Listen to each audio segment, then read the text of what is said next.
Assalamualaikum warahmatullahi wabarakatuh. Bismillahirrahmanirrahim. Alhamdulillah rabbil alamin. Wallazi arsala rasulahu bil huda wa dinil haqq liyuzhirahu 'ala ad-dini kullih wa kafa billahi shahida. Nusalli ala rasulihil karim al-mab'uts rahmatan lil alamin. Salatan wa salaman daiman mutalazimain. Allahumma salli ala Sayyidina Muhammad wa ala alihi wa sahbihi wa man tabi'ahum bi ihsanin ila yaumiddin, amma ba'd. Alhamdulillah, kita bersyukur kepada Allah SWT dalam kesempatan kita pada hari ini menghitung hari untuk kita sama-sama menyambut Aidil Adha, dan sahabat-sahabat saudara kita yang sedang berkumpul di tanah suci itu, mudah-mudahan mereka lancar melaksanakan tanggungjawab yang telah dibebankan ke atas mereka yang melaksanakan ibadat haji.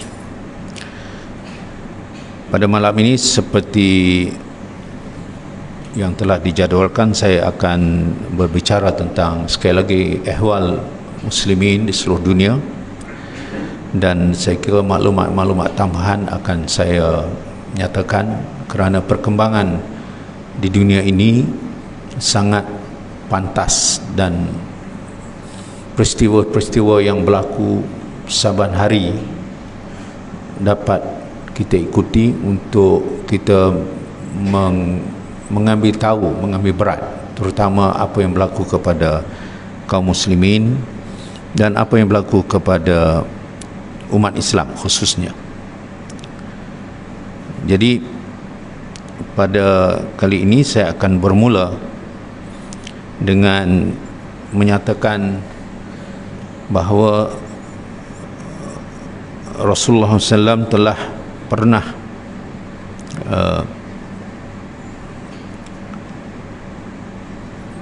menggambarkan kepada kita mengenai beberapa perkara yang berkait dengan kebangkitan umat Islam, ya, menjejaki apa yang telah berlaku zaman nubuwah kepada zaman khulafa rasyidin, kemudian kepada beberapa tahap perkembangan umat Islam di zaman Muawiyah, Abbasiyah, Utsmaniyah, dan seterusnya berkembang lagi kepada empire Islam di Andalusia, di Mughul, dan juga perkembangan Islam di alam Nusantara Melayu. Perkembangan itu, sejarah-sejarah itu menyebabkan kita perlu menjadi seorang Muslim yang sensitif terhadap perkembangan yang telah berlaku dan mengambil ibrah kenapa kita ini menjadi seperti yang kita ada sekarang. Dan Al-Quranul Karim ada menyenaraikan 10 sifat orang Islam yang lelaki dan yang wanita, dan disenaraikan itu untuk memberikan tahu kepada kita bahawa kalau ciri-ciri itu tidak ada, maka kita akan terdedah kepada lembah kejatuhan. Ayatnya, innal muslimina wal muslimat wal mu'minina wal mu'minat wal qanitina wal qanitat was sadiqina was sadiqat was sabirina was sabirat wal khashi'ina wal khashi'at was saimina was saimat wal hafizina wal hafizat waz zakirina Allah katsiran waz zakirat. Ya, saya lupa ada satu yang terlepas. Wal mutasaddiqina wal mutasaddiqat was saimina was saimat wal hafizina furujahum wal hafizat waz zakirina Allah katsiran waz zakirat. Disenaraikan sifat yang disebut muzakkar dan muannas, iaitu lelaki dan perempuan. Dan ciri 10 ciri ini, ya, tentang keislaman, tentang keimanan, tentang ketaatan, tentang kebenaran, tentang kesabaran, tentang kekhusyukan, tentang kedermawanan atau infak, tentang menjaga marwah diri, ya, tentang mengingati Allah.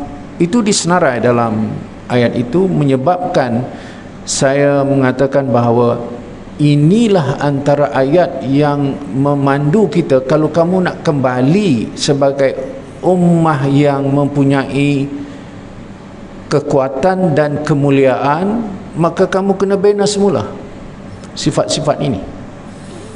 Dan tidak ada formula yang harus kita guna, kerana Al-Quran itulah formulanya. Kita boleh belajar tentang apa yang dilakukan oleh orang Jepun, kita boleh ambil ibrah daripada apa yang dilakukan oleh orang-orang daripada negara lain yang dikatakan maju, tetapi formula kita ialah formula Al-Quran yang disebut sibrah, acuan.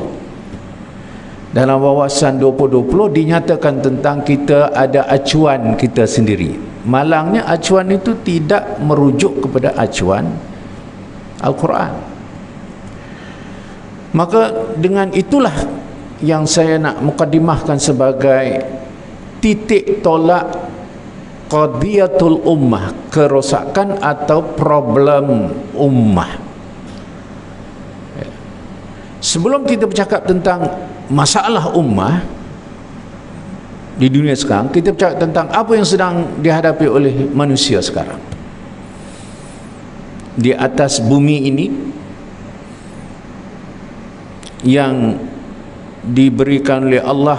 Inilah kamu ditempatkan di bumi ini dan diperintah supaya kamu menjadi khalifah, kemudian diberikan kepada kamu Islam. Tetapi manusia ada yang terima, manusia ada yang menolak, dan berlakulah sejarah manusia yang ada sekarang. Kita berhadapan dengan krisis demi krisis, dan krisis demi krisis ini ada latar belakangnya. Kita ada krisis ekonomi, kita ada krisis politik, kita ada krisis pertahanan, kita ada krisis budaya, kita ada krisis alam sekitar, kita ada krisis pentadbiran, kita ada krisis pendidikan. Senaraikan semua tuan-tuan, kita boleh mengutip pelbagai masalah yang sedang dihadapi oleh manusia di muka bumi ini.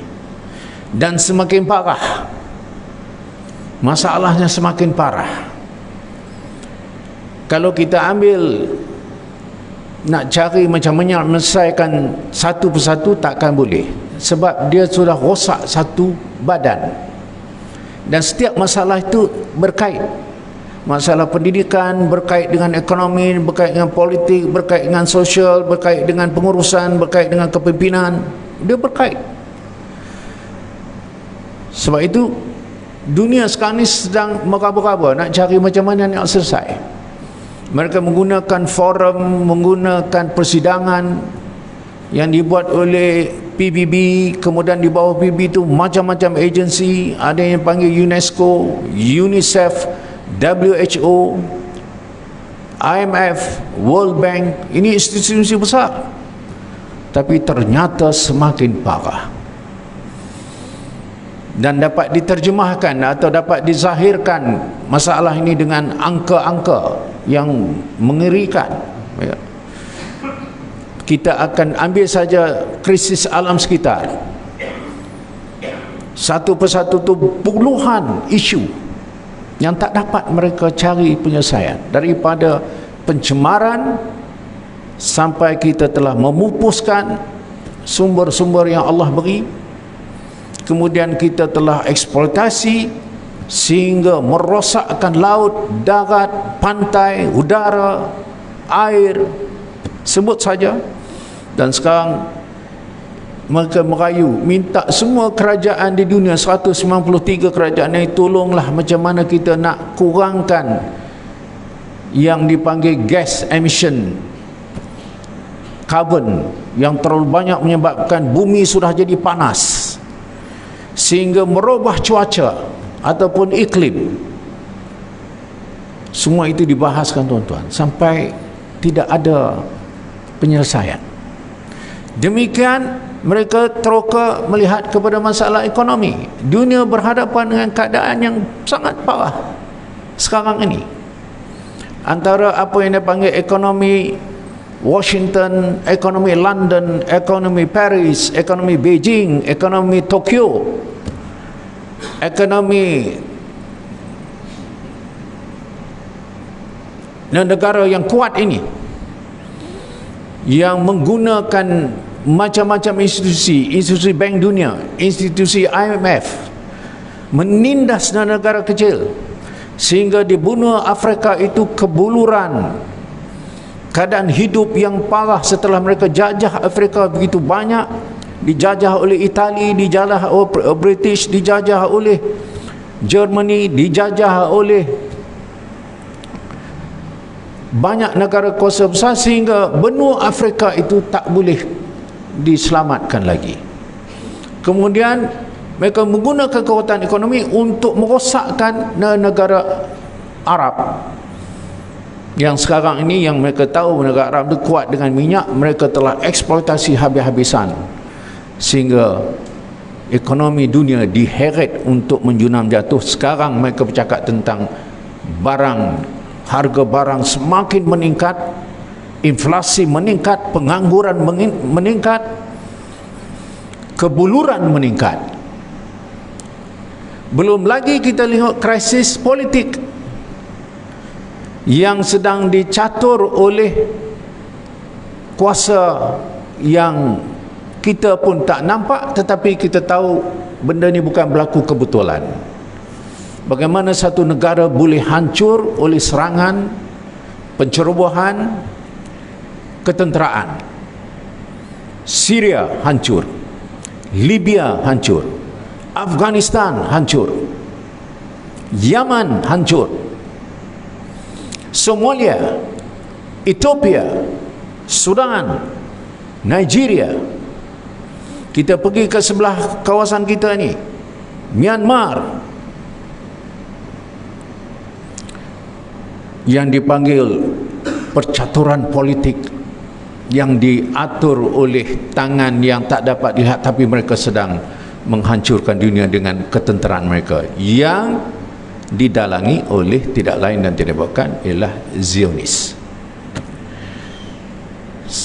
Kita lihat lagi masalah kesihatan.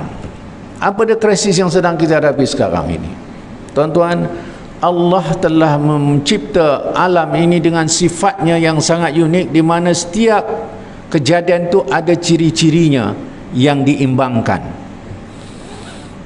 Ada virus, Allah cipta virus, tetapi Allah telah menghadkan pergerakan virus itu dan alam ini dapat berjalan dengan baik. Tetapi kita telah merosakkan sehingga virus yang ada dalam binatang telah keluar dan telah menguasai alam kita. Jadi virus yang ada dalam kelawar yang diolah oleh China, kemudian keluar virus itu, kemudian jadi pandemik. Di samping itu banyak lagi yang kita panggil penyakit Ebola, penyakit influenza, kemudian yang sekarang dipanggil COVID yang akan jadi lain pula selepas ini. Krisis yang kita hadapi ini tuan-tuan sangat parah. Baik, kalau inilah suasana yang sedang dihadapi oleh dunia, mari kita lihat apa yang dihadapi oleh umat Islam. Seluruh dunia ini ada 8 bilion manusia sekarang. Umat Islam 2 bilion dan berada di negara-negara yang kita tahu umat Islam ni di mana. Yang saya telah ceramahkan sebelum ini berapa kali angka-angka ini. Kita ada negara Indonesia yang besar, ada ribuan pulau, ada ribuan suku kaum. Daripada mereka dijajah oleh Belanda, kemudian mereka merdeka 1945, kemudian ditakbir oleh Siri Presiden Soekarno, Soeharto, Habibie, Gus Dur, Megawati, Bambang Yudhoyono, Jokowi. Tuan-tuan, negara Indonesia ini luas dan kaya sumber manusia, tetapi 40 juta rakyatnya sedang mencari makan di luar. Negara yang kaya, ada minyak, Pertamina, kita Petronas, mereka Pertamina, mereka ada Lombok emas, separuh daripada Borneo itu adalah Indonesia. Aceh kaya dengan sumber minyak sampai ke Sulawesi. Kalau kita profilkan kekayaan Indonesia, tak sepatutnya Indonesia sebagai negara umat Islam terbesar di dunia berada dalam keadaan ini. Sekarang orang menceritakan ada kebaikan yang sedang berlaku, tapi selama ini tuan-tuan, dia ada ribuan pesantren, ada ribuan kiai, ada ulama-ulama yang tersohor, ada pemidato daripada dulu Zainuddin Amzek kepada Jim ataupun orang panggil Agim sampai sekarang Ustaz Samad. Kita ni, Malaysia ni kagum dengan pemidato-pemidato daripada Indonesia, kerana petah mereka itu bercakap dan kita pun tergamam. Tapi selebih daripada itu apa? Indonesia yang kaya itu tiba-tiba dianggap antara negara yang masih rendah kedudukannya. Kerana apa? Kebobrokan pemerintahan. Berapa pemerintahan yang ada itu? Sampai sekarang baru nak celik. Tetapi letih keadaan ekonomi, keadaan sosial budaya dan keadaan agama, keadaan politik Indonesia. Ya. Kita lihat, saya baru balik daripada Pakistan. Pakistan itu negara yang dicipta oleh umat Islam yang daripada India, tak mau duduk di India, 150 juta mau buat satu negara yang namanya Pakistan, dipimpin oleh Muhammad Ali Jinnah dan pemikirnya bernama Muhammad Iqbal. Tahun 1947 lahirlah Pakistan. 1971 Pakistan pecah, lahir Bangladesh. Bukan sedikit ulama di Pakistan, bukan sedikit ulama di Bangladesh. Bangladesh jadi negara miskin. Pakistan negara yang luas jurang kaya miskin.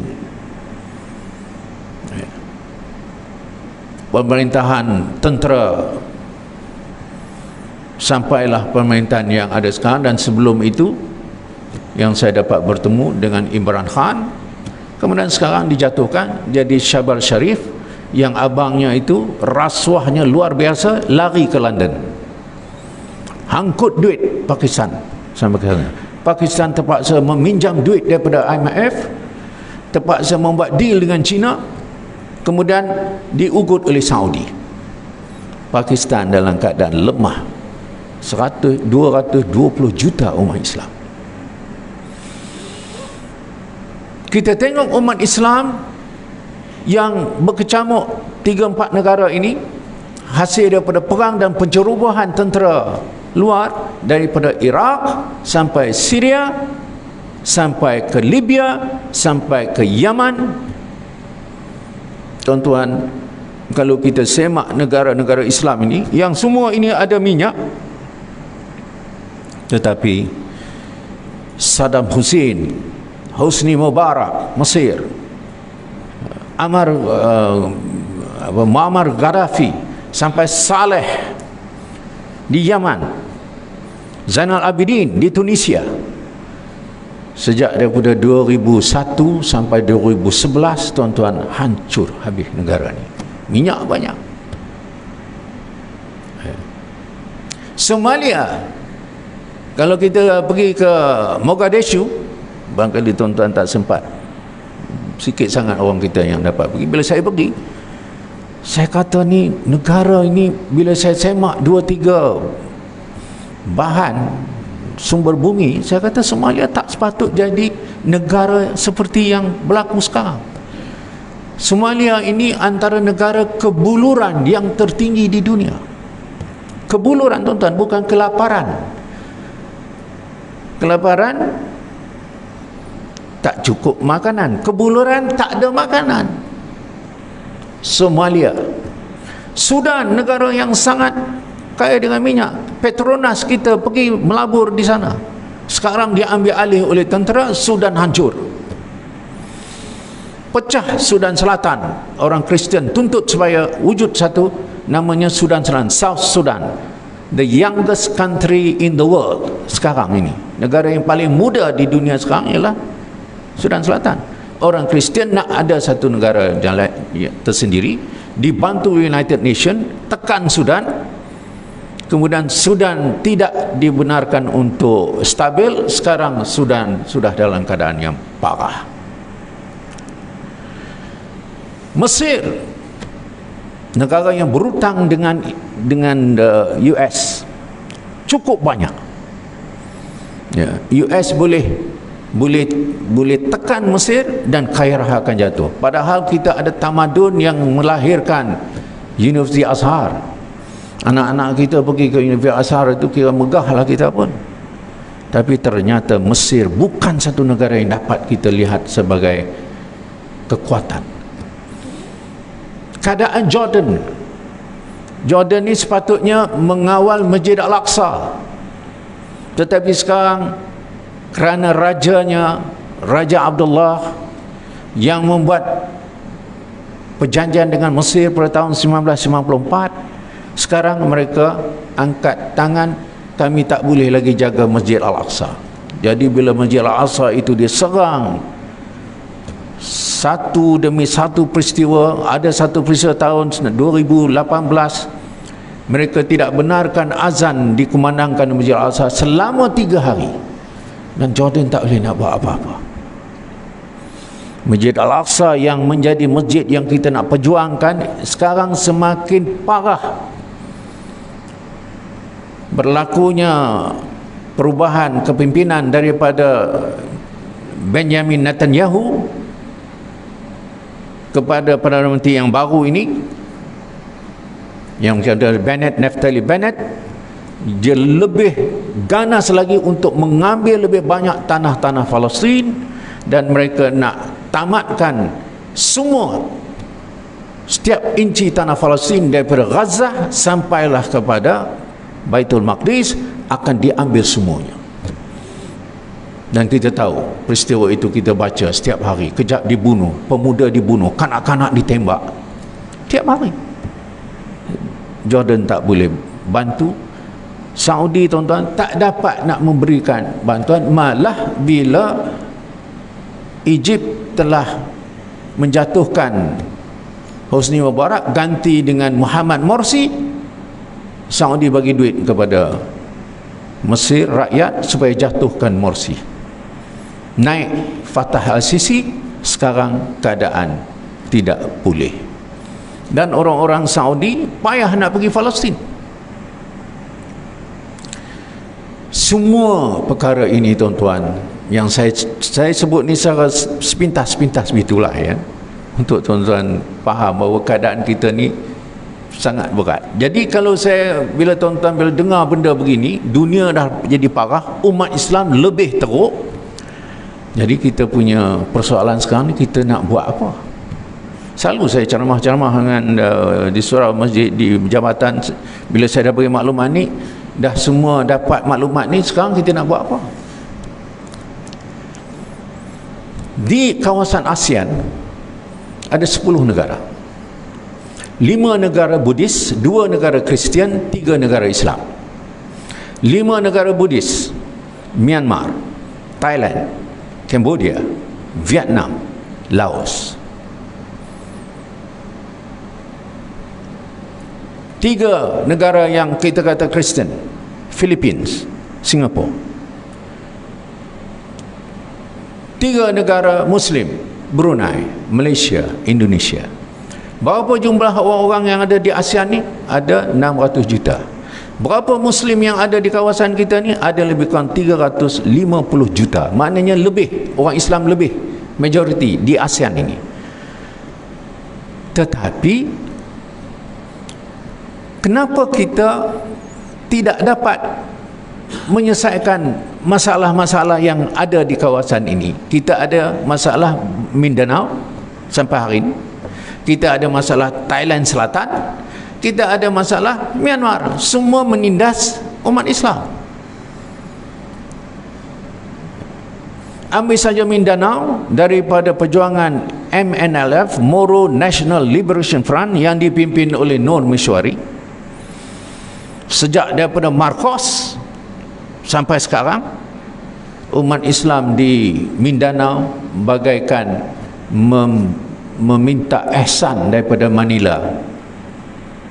Padahalnya Mindanao itu dulu asing, kita ada kerajaan Sulu, kerajaan Islam Sulu. Tetapi kita tak boleh nak atur umat Islam di Filipina. Kemudian kita ada Thailand Selatan. Thailand Selatan sejak daripada Anglo-Bangkok Treaty antara British dengan Bangkok. Akhirnya mereka mengambil alih kerajaan Champa, kerajaan Fatani. Kerajaan Fatani ini ada 5 daerah, termasuk Kelantan, termasuk Terengganu, termasuk Kedah. Dia ada Satun, dia ada Songkla, dia ada Narathiwat, dia ada Yala, dia ada Fatani. 5 ini sepatutnya diorang duduk di dalam kawasan kita, tetapi dicatur oleh British. Akhirnya Fatani dia ambil oleh Siam.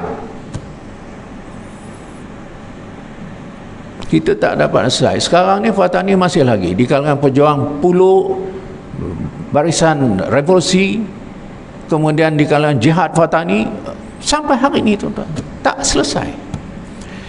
Kemudian di Myanmar ada sebuah negara dulu yang namanya Kesultanan Islam Arakan.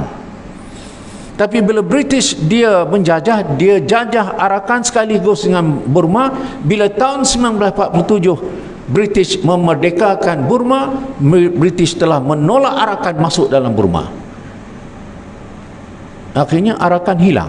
Macam Palestin sudah hampir hilang ni. Kalau tuan-tuan tengok dalam peta, tengok Palestin, minta anak-anak kita cari mana Palestin dalam peta, tak ada. Dia telah bersihkan nama. Demikianlah Arakan yang ada etnik Rohingya.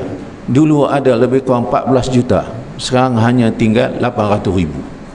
Dibunuh, dicincang, dihalau, disingkir sampai hari ini. Di kawasan ASEAN ni tuan-tuan, yang sepatutnya menjadi tapak kita nak atur kekuatan umat Islam, tetapi kita berhadapan dengan masalah. Ya. Kalau di sebelah Arab itu, Middle East, saya kata memang hancur, tak boleh nak Arab dah. Percaturannya sudah luar biasa. Saudi telah memberikan peranannya untuk berbaik dengan Tel Aviv atau berbaik dengan Israel. Jadi berlakulah sekarang ini UAE mengiktiraf Israel, Oman mengiktiraf Israel, Sudan mengiktiraf Israel, Bahrain mengiktiraf Israel. Yang dulunya kita tidak mau mengiktiraf Israel, sekarang sudah mulai menjinakkan itu. Negara Arab. Jadi negara ini bertempur sesama dia, membunuh sesama dia, dah tak upaya. Kalau ditanya saya macam mana nak buat dengan diorang ni, OIC tak terpakai, Rabitah Alam Islami tak terpakai, sudah hancurlah di sana. Kekuatan kita tinggal di sini, alam Melayu. Sebab itu bila Jokowi nak ganti Jakarta, buat satu bandar baru, kota baru, nama Nusantara di sebelah Borneo, saya kira dia nampak masa depan yang jauh. Kita nak bina semula Nusantara ni, dan paksinya ialah Islam. Tapi apa dia yang kita nak atur? Pertama yang kita kena atur tuan-tuan, tidak lain dan tidak bukan ialah kepimpinan. Tak ada cara lain dah. Ini permulaannya. Dan kepimpinan ni bermakna kena ada orang-orang yang betul-betul dapat memberi suatu jalan keluar kepada masalah kita ini. Masalah dunia tu satu hal, masalah umat Islam sendiri.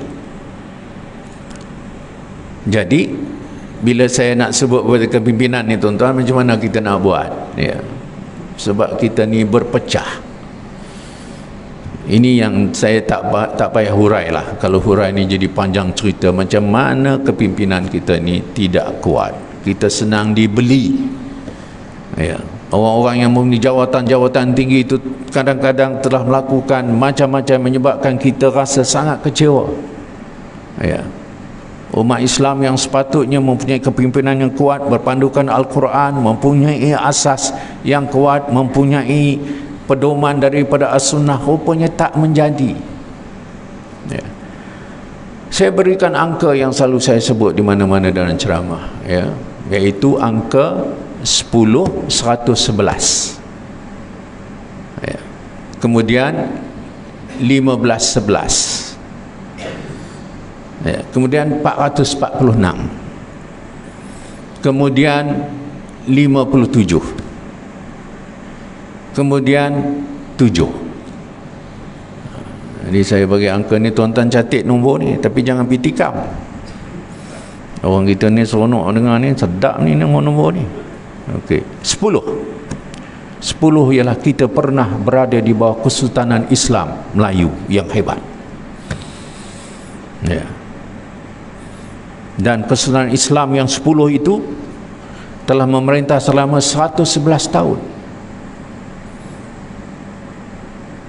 Tetapi kita telah dijajah pada tahun 1511. Portugis, Belanda, British, Siam, Komunis, British balik, pernah Jepun selama berapa tahun? 446 tahun. Apa yang dibina oleh Kesultanan 10 kesultanan itu selama 111 tahun, hampir sempurna perjalanan Islam, baik di segi undang-undang, pentadbiran, sultan-sultannya yang sangat dinasihati oleh ulama-ulama, hancur tuan-tuan. 446 tahun mereka hapuskan sistem pemerintahan Islam. Bila kita merdeka pada tahun 1957, yang tinggal cuma undang-undang keluarga, yang lain habis. Undang-undang cerai-berai, pesaka, takat itu saja yang Islam yang tinggal. 1957 ke mereka. Kemudian kita sekarang melalui 7 Perdana Menteri, kalau tak silap saya 7 lah, 7 ya. Tengku Abdul Rahman, Razak, Husin, Sinon, kemudian Mahathir, kemudian Pak Lah, kemudian Najib, kemudian Muhyiddin, kemudian Mahathir balik, ya. Kemudian Ismail Sabri. 9.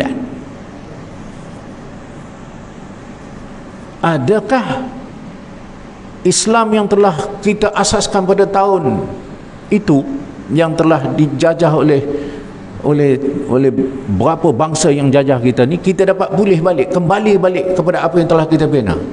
Tak dapat tuan-tuan.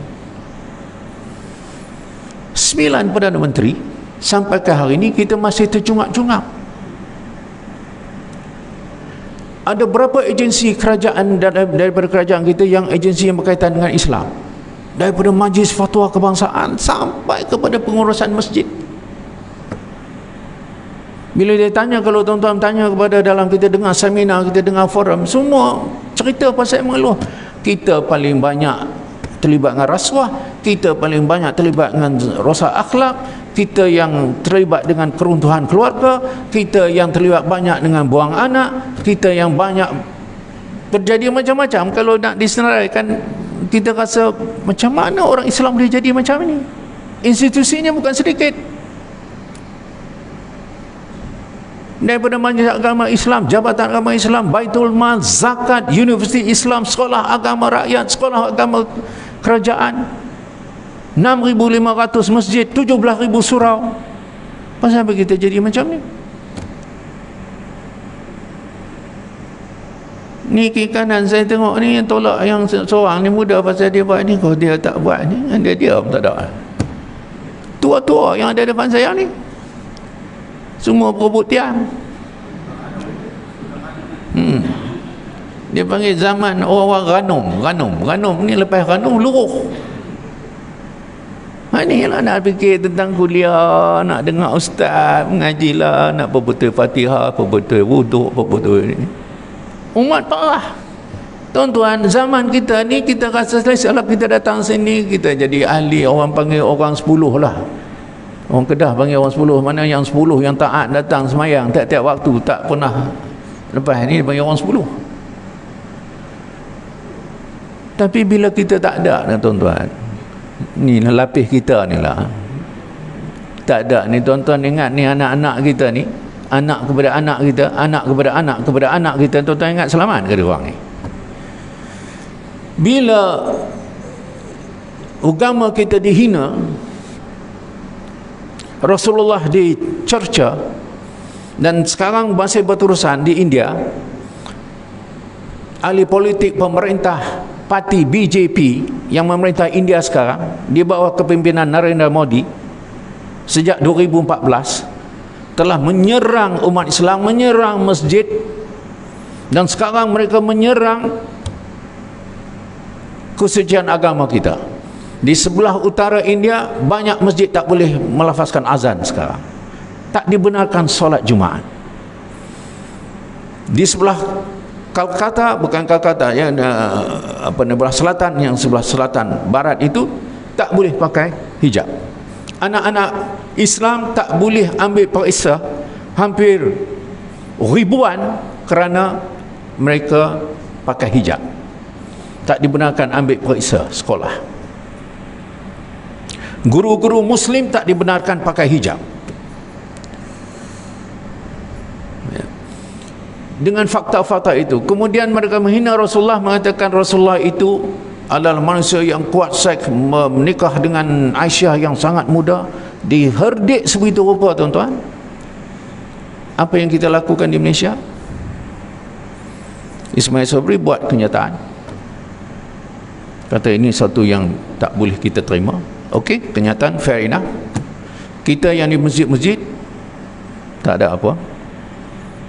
Kalau kata kita nak buat solat hajat, atau kita nak beritahu kepada orang ramai bahawa kita kena sensitif tentang bab ini dan kita mesti tunjukkan pendirian kita, tak ada, tuan-tuan. Charlie Hebdo di Denmark, dia buat kartun Rasulullah, dia bubuh serban Rasulullah penuh dengan bom, dan menang dalam pertandingan. Mereka ada pertandingan buat kartun yang paling baik, rupanya kartun itu menang. Bila saya anjurkan demonstrasi di Kuala Lumpur untuk kita bangkit kerana dihina Rasulullah semacam itu, tak sampai 200 orang datang, tuan-tuan. Yang baru ni saya buat perhimpunan di Masjid India, adalah 100 orang. Polis ada 1 truk. Saya kata polis pun 1 juga, mainlah 10 truk baru sedap kita tunjukkan kita punya kekuatan. Jadi sensitiviti kita ni, tuan-tuan, kalau zaman ini yang ada kita ni masih lagi tidak mampu untuk bangkit mempertahankan agama kita, tuan-tuan ingat anak-anak muda kita yang ada ni mau tahankah? Dia bukan nak dengar kuliah kita tiap-tiap maghrib ni, yang ni yang tua-tua. 2 hari sudah saya hadir persidangan ulama rantau Asia, ulama Bangladesh, ulama India pun ada, ulama Filipina ada, ulama Thailand pun datang, Cambodia pun datang, Indonesia pun datang, Bangladesh Myanmar pun ada yang datang. Jadi diorang bicara tentang keadaan umat Islam. Lepas tu semua mufti kita, 10 mufti ni atau 13 mufti, semua ada. Jadi bercakap, disaksikan oleh bahkan 1000 orang. Kami NGO ni datang dengar lah, nak bercakap tak boleh. Pasal persidangan tu hanya 4 jam nak bincang tentang masalah umat Islam. Okeylah, dia buat juga. Tetapi saya bertanya, pasal apa kita tak boleh nak selesai masalah kita, sedangkan kita ada macam-macam, ada institusi, kita ada kekayaan duit. Bukan tak ada orang apa namanya, datang lebih kurang 1,000 orang tu, dia pergi makan di hotel mewah, kemudian bicara tentang Islam. Apa itu apa? Tidak. Sebab apa tuan-tuan? Sebab kita ni terhenti kepada hanya bercakap, kemudian kita tidak bertindak. Sebab itu Yahudi dia tak heran dengan kita. Kita berhimpun 2 juta orang setiap tahun di Mekah, tak jadi apa. Kita buat conference OIC setiap tahun, tak jadi apa. Kita buat seminar macam-macam, tak jadi apa. Palestin tak dapat dibebaskan, Masjid Al-Aqsa tak dapat dibebaskan. Tetapi Yahudi hanya 20 juta. Dia dapat mengawal 500 syarikat terbesar di dunia, mengawal semua bank-bank dunia. Akhirnya mereka dapat menawan umat Islam dengan sangat-sangat berkesan. Tuan-tuan, tadi saya hadir satu sidang dan kebetulan saya tersempak dengan sahabat lama saya yang saya jadi agak terkilat lama tak jumpa. Namanya Samsudin Osman. Dia ni adalah seorang sastrawan dengan gelaran nama Dinsman. Jadi mungkin tuan-tuan tahulah. Ya. Dan dia berbicara tadi, saya pun bercakap dalam sidang itu. Dan antara yang saya sebut, apa dia yang harus kita buat lagi, Pak Din. Saya panggil dia Pak Din. Dia kata, cikgu, mereka tak ambil tahu dah masalah sosial, budaya, seniman ni tak ada. Mereka nampak seniman, budaya ni tari-menari, buat lagu, buat album, buat drama, buat filem, itu seniman. Tetapi seniman dalam erti kata menyuarakan seperti yang disebut dalam surah Asy-Syu'ara, yang dipanggil sastra berdasarkan ayat Al-Quranul Karim, yang saya juga sangat kagum dan saya nak sentuh. Saya janji dengan dia, saya nak cakap sikit pada malam ini mengenai hal itu, supaya tuan-tuan boleh rujuk dalam surah Syu'ara ayat 224 hingga 227. Ya. A'udzubillahi minasyaitonir rajim. Wa syu'ara yattabi'uhum humul ghawun. Alam tara annahum fi kulli wadin yahimun.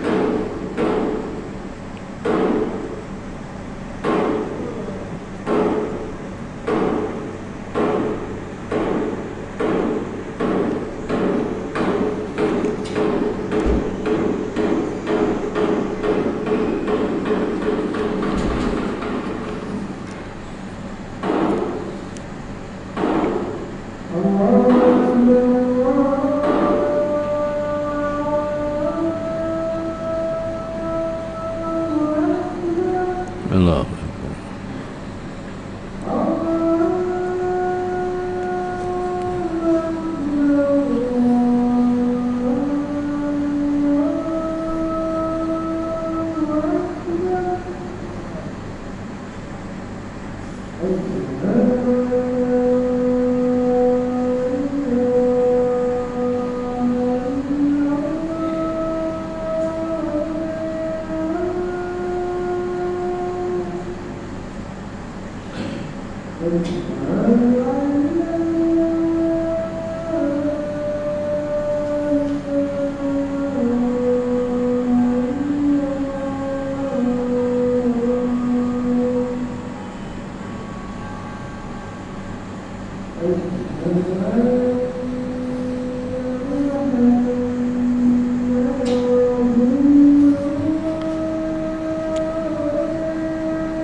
Allahu Akbar, Allahu Akbar.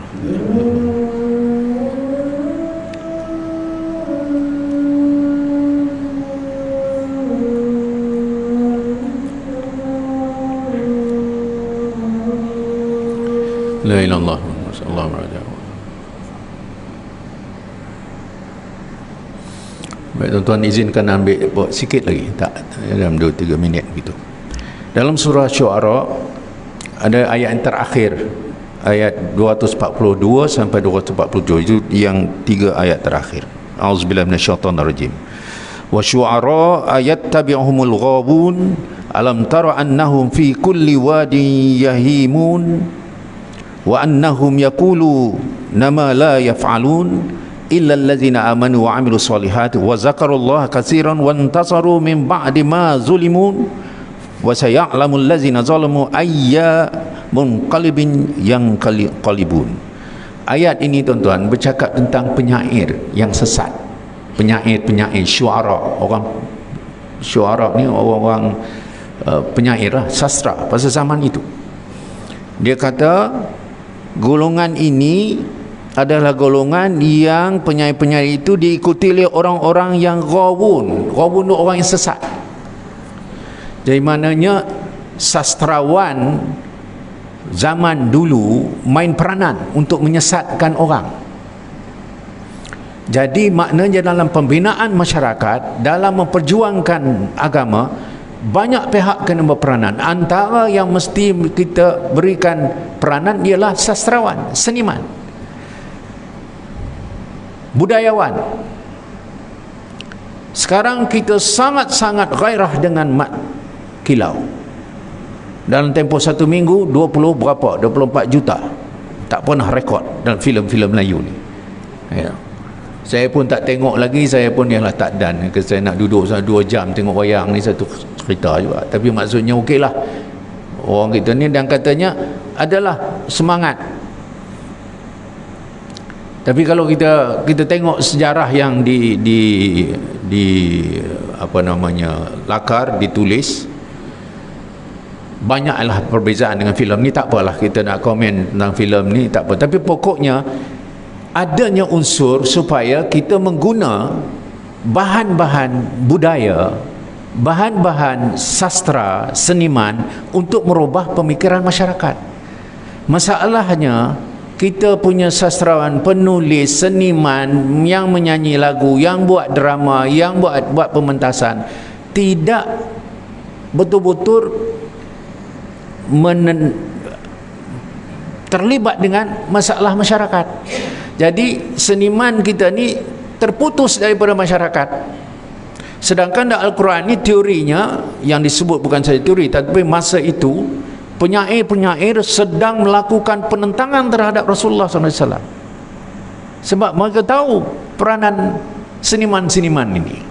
Kita yang ada sekarang, kita ada seniman-seniman di Malaysia, dan ada yang menulis, ada yang berlakon, ada yang menjadi penyanyi, ada yang kumpulan nasyid, banyak. Tetapi belum lagi nampak mampu untuk kita memperbetulkan banyak kemungkaran yang ada di dalam masyarakat, banyak kemungkaran yang berlaku dalam negara kita ni, baik sosial, baik ekonomi, baik politik, baik pentadbiran. Jadi bila saya baca dalam buku nipis badan ini yang dipimpin oleh Syamsuddin Osman ni, nama Pak Dinsman ni, dia buat satu buku yang sangat nipis, buku merah nipis siri ketiga, dan dia tulis ini tentang ayat surah Syu'ara, iaitu surah yang ke-26 dengan ayat 242 sampai 247. Tuan-tuan, saya sedang mengambil juga satu inisiatif macam mana kita nak perbetulkan masyarakat cara berfikir kita. Kalau saya syarahkan tentang inilah tuan-tuan, tentang buku-buku yang saya tulis, dan banyak kali saya pergi ke sana kemari, saya tunjulkan buku ni, harap-harap orang bacalah, sebab nak menulis ni tuan, tak ramai orang. Apatah lagi sekarang ni bila kita buat buku, siapa nak beli? Semua orang pakai, tengok dalam Facebook saja, ada orang malas nak beli. Tetapi dalam Facebook, dalam Instagram, dalam sosial media ni, dia habis gitu je. Anak-anak muda tengok TikTok, dia tengok gitu, lepas tu habis. Dia bukan yang panggil kitab. Kitab ni, apa nama ustaz, kita pegang, kita rujuk begitu, kan? Kalau kita baca ni, ada orang baca Quran dalam ni, ada apps Quran, baguslah, maknanya dia pergi, tapi dia lain. Kita pegang kitab Allah. Jadi saya pun membuat perhitungan, okey, saya tulis juga. Orang tak tahu tentang Kashmir, macam mana saya nak buat? Takkan nak ceramah tiap masjid, mati kita. Jadi kita tulis buku. Bila kita tulis, letakkan fakta, buat ilmiah sikit, apa yang berlaku di Kashmir. Saya beri tajuk, dunia tidak peduli kepada Kashmir. Dah berapa puluh tahun, sama dengan Palestin. Mereka bunuh, mereka usir, mereka cincang, mereka bakar orang Islam. Jadi saya tulis buku ni. Dia orang kata, buat apa cikgu ni, terbit buku, orang bukan beli dah. Saya kata, terpulang. Sekarang besok kalau saya mati, saya kata, ini bahan yang boleh dibaca. Ya. Dia kata, cikgu buat dalam ni, dalam Facebook sudahlah. Facebook dia habis gitu je. Saya tak mau Facebook, saya nak book betul. Kemudian saya tulis yang itu, saya pernah ceramah ini tentang, saya masih lagi sangat menekankan apa berlaku kepada kiblat kita. Orang Hindu tuan-tuan di India yang dipimpin oleh BJP, kemudian didorong oleh RSS, satu grup fanatik sana, mereka mendakwa bahawa Mekah itu ialah bekas kuil Hindu, Kaabah tu. Tuan-tuan, masa kita ni tak baca apa kan, kita pun tak ada apa lah, kita semayang elok semua. Bila kata mereka senaraikan 1,800 masjid nak dihancurkan kerana mendakwa itu semua tapak-tapak kelahiran Tuhan mereka, Ram, Krishna. Mereka lafazkan terus terang di India, bukan ucapan biasa-biasa. Dia lafaz, kita kena bunuh, bermula dengan bunuh 2 juta pertama orang Islam di India. Dilafazkan di satu tempat nama Haridwar. Haridwar ni ialah kota suci Hindu. Dia punya pemimpin Hindu tu dilafazkan dan mereka viralkan dalam video. Ini kenyataan mereka. Kita mesti mempersenjatakan semua orang Hindu dan kita mesti mulakan apa yang dipanggil operasi membunuh mereka. Kerana kalau kita tak bunuh mereka, mereka akan bunuh kita. Terang-terangan. Jadi bila saya tengok kita dah tak ada kekuatan, maka saya pun mencari apa puncanya. Puncanya ialah kerana kita sudah hilang kiblat. Kiblat kita bukan lagi Kaabah. Kiblat kita sudah berpindah ke United Nations. Kadang-kadang Washington, kadang-kadang London, kadang-kadang Moskow, kadang-kadang Beijing, kadang-kadang Vatican, kadang-kadang Paris. Itu kita punya kiblat sekarang.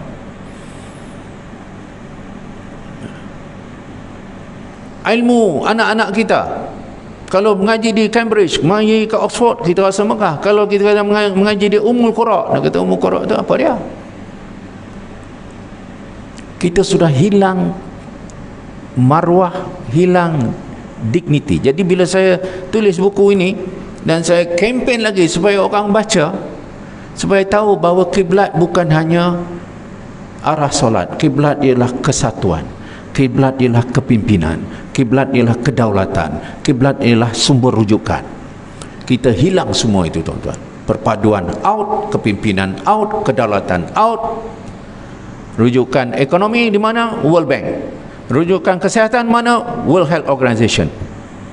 Rujukan perdagangan mana? IMF. Kita sudah tak ada apa-apa tuan-tuan. Yang tinggal pada kita ni apa? Yang tinggal kita semayang. Itu pun dalam hadis yang tersohor yang selalu dibaca para ustaz dan asatizah ialah kita pada satu zaman Nabi kata kamu akan berada dalam keadaan kamu shibran wa shibrin, zira'an wa zira'in, kamu satu jengkal demi satu jengkal dan satu hasta demi satu hasta, kamu mengikuti untuk masuk ke lubang dok. Bila ditanya oleh sahabat, apakah itu Nasrani dan Yahudi? Nabi kata, siapa lagi? Yang itu kita tak faham, tuan-tuan. Nabi bagi pesan tu apa dia maksudnya itu? Ikut satu langkah ke satu langkah sampai dia masuk dalam lubang biawak pun kita pun masuk sama. Sejarah mengajar kita macam mana mereka telah hapuskan keyakinan kita terhadap Islam daripada Swettenham di Singapura sampailah dia ambil alih semua sistem pendidikan kita. Dia singkirkan atau dibiarkan sekolah rakyat Melayu ni jangan diberikan funding, jangan diberikan biaya, jangan diberikan dana. Kita anjurkan sistem nasional yang menggunakan style pendidikan British. Akhirnya sekarang ni kita berhadapan dengan masalah tak dapat melahirkan anak-anak kita yang bersaksiah Islam yang kita harapkan. Ada berapa ustaz dalam sekolah-sekolah di seluruh Malaysia, ustaz dan ustazah? 55,000. Lepas tu bila saya tanya ketua pengarah, saya kata macam mana ustaz dan ustazah, kata cikgu saya ngeling kepala. Tak boleh buat. Tak sepatutnya kita ada masalah bila budak habis tingkatan darjah 3, tak orang kata tak sepatutnya ada masalah tak boleh baca Fatihah. Rupanya ada lagi tuan-tuan, budak darjah 3 tak boleh baca Fatihah. Jadi saya nak bayangkan bahawa kalau kita tidak serius betul-betul,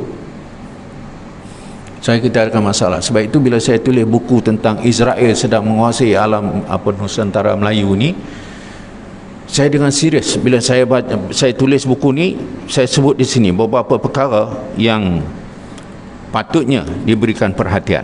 Sejarah Yahudi di Malaysia, hubungan diplomatik Israel dan negara ASEAN. Ya. Lepas tu, why Israel is striving to expand ties with these 10 Asian countries.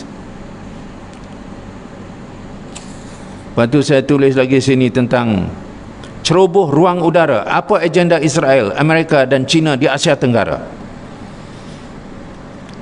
Putrajaya mengambil perhatian serius terhadap ancaman Israel akan serang Malaysia untuk menjejaki Hamas. Ini tuan-tuan, saya yang menulis ni, bila saya penulis begitu kan, bila kami menulis tu kita lagi mendalam lah. Jadi lagi kita mengambil tahu tentang orang yang hanya tengok dia punya tajuk, lepas tu tengok gambar satu dua, dia nak rasa apa. Yang kita tak tahu ni anak-anak kita akan menjadi sasaran besok ni. Saya sudahilah yang mengatakan tuan-tuan, pada tahun 2001 saya diundang di United Nations. Kemudian saya masa itu di New York, saya diletak di satu hotel. Di depan hotel itu ada satu bangunan, dan bangunan itu 8 tingkat. Ditulis itu dalam bahasa kita, Pusat Yahudi untuk PBB, The Jewish Center for United Nations. Dia ada satu bangunan 8. Saya berucap okey, kemudian saya balik hotel. Lepas tu ikut lagi mesyuarat begitu. Kemudian rupanya saya punya jendela tu, tingkap tu, bila saya buka betul-betul berdepan dengan bangunan itu. Pukul 8 malam saya dalam bilik, saya buka tingkap, saya tengok bangunan 8 tingkat itu, orang keluar masuk macam siang. Saya terlena. Pukul 12 saya bangun, saya tengok tingkap tu sama seperti siang, orang keluar masuk. Pukul 3 pagi saya buka tingkap, saya tengok sama tuan-tuan. Sampai pukul 6 pagi bangunan itu orang keluar masuk, The Jewish Center for United Nations tu penuh dengan orang. Bermakna apa tuan-tuan? Bermakna mereka bekerja 24 jam.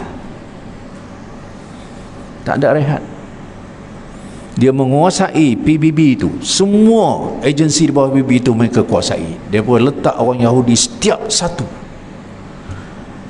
Menyebabkan saya bila saya balik ke Malaysia, saya kata tuan-tuan, bila tengok jamaah Islam kita ni, baik daripada masjid sampailah pertubuhan-pertubuhan NGO, sampailah kepada kita punya ulama-ulama yang bersyarah tiap-tiap malam ni, tengok dengan cara kita bekerja, dengan cara orang Yahudi bekerja, tuan-tuan, pada adatnya kebatilan lebih kuat daripada kebenaran.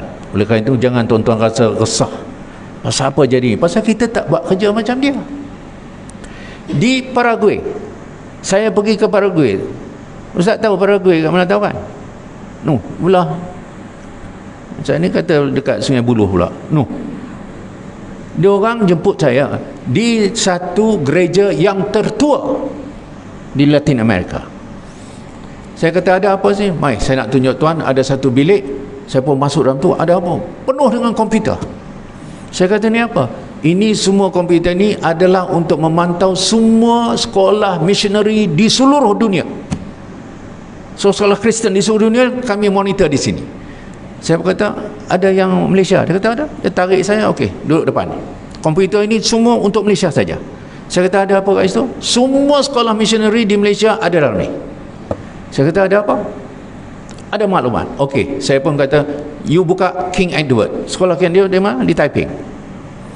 Dia keluar, tuan-tuan, nama guru, nama pengetua, nama murid-murid, nama murid cemerlang, semua dalam tu. Allah, saya kata, ish, macam ni dia pun buat kerja. Kita tanya, berapa sekolah agama ada di Shah Alam? Ada satu, ada lagu tu. Ada berapa murid yang ada di sekolah agama kita? Pakat duk tengok begitu. Dia monitor habis-habisan.